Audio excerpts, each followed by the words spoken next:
Trump, il a validé la publication des dossiers Epstein qui seront publiés dans une trentaine de jours, d'ici 30 jours, selon Pam Bondi. Et donc, il y a plein de gens qui disaient que Trump est mouillé, c'est pour ça qu'il ne veut pas les publier, suite à cette histoire de Musk et de Trump qui a eu beaucoup de monde. Et sauf que Trump, il n'a pas du tout hésité. Dès qu'il a reçu le dossier, il a fait « Ok, on y va ». Il a fait teaser le monde entier. Franchement, tu voulais en faire parler le monde entier. Maintenant, il a au moins entendu dire le nom Epstein.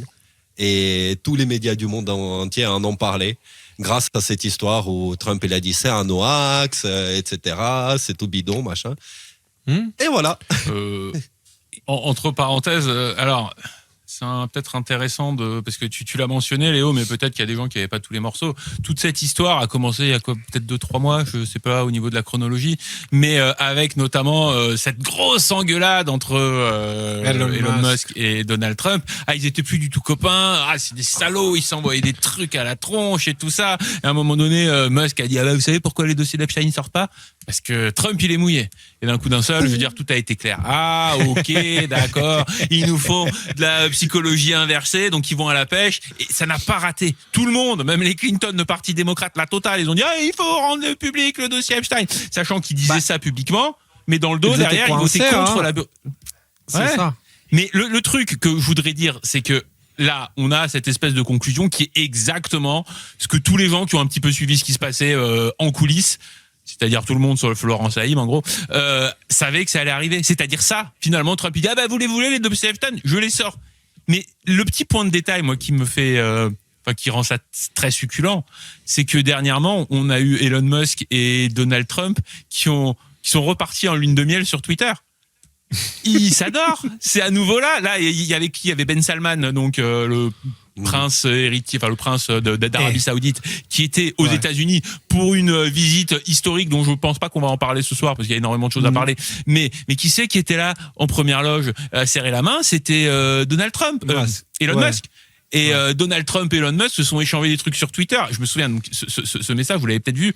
Il y a quelqu'un qui poste un mème où il y a Musk qui dit à Donald Trump ouvre cette image. Donc Trump, il ouvre l'image. Et qu'est-ce que c'est ? C'est une image qui est noire. Donc Trump, il demande à Musk mais qu'est-ce que c'est ça ? C'est ma vie quand tu n'es pas là. Donc vraiment, c'est très cliché. Et le fait que Trump... Non mais je veux dire, c'est complètement cucul à praline. Mais le fait que Trump, il ait retweeté, retroussé ou ce que tu veux, reposté ce truc-là, te montre tout ce que tu as à comprendre sur cette histoire. Ils ont jamais été embrouillés. Tout le monde des médias mainstream se sont encore fait avoir pour en arriver à la conclusion que plein de gens, mais nous en particulier, nous avions anticipé, mais genre dès les premiers jours, à savoir, voilà, il va teaser. Finalement, quand tout le monde criera « Donne-nous les dossiers Epstein », il va les sortir. Et c'est ça qui se passe. Enfin, c'est ça qui se passe. Aujourd'hui, on verra dans 30 jours où on en est. Et attends. Quand même, il a même invité les footix, d'accord, à suivre ça parce qu'il a invité Cristiano Ronaldo dans l'histoire. Ça, il faut pas l'oublier.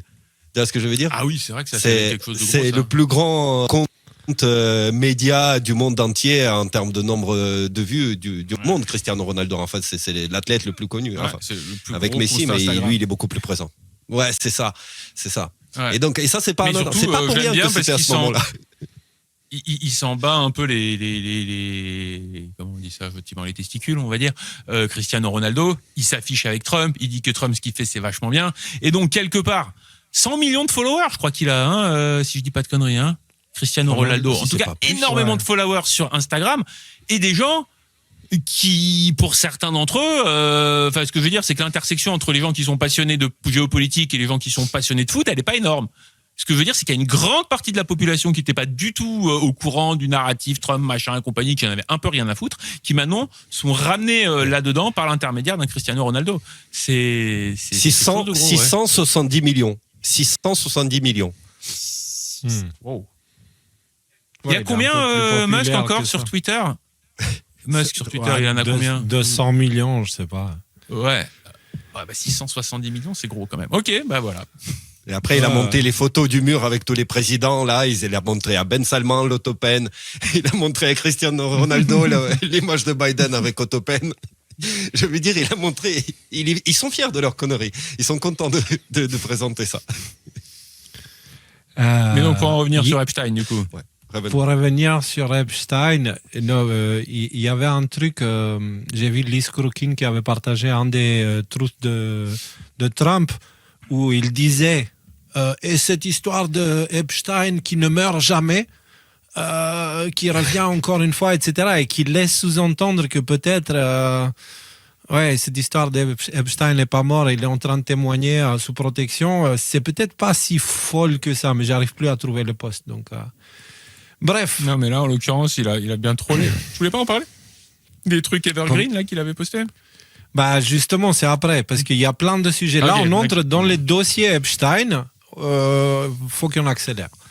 Parce qu'ils sont grands. Là, ça, c'est la publication des dossiers à venir. Ok. Et apparemment, elle sortira dans les 30 jours à venir. Ok.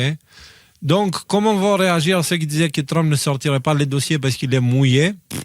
Le truc, c'est qu'il y a déjà des dossiers qui sont sortis. Les gars, il y a plus de 20 000 documents d'Epstein qui sont sortis. Il y a 2-3 semaines. Là. Ouais, voilà, en total, ouais.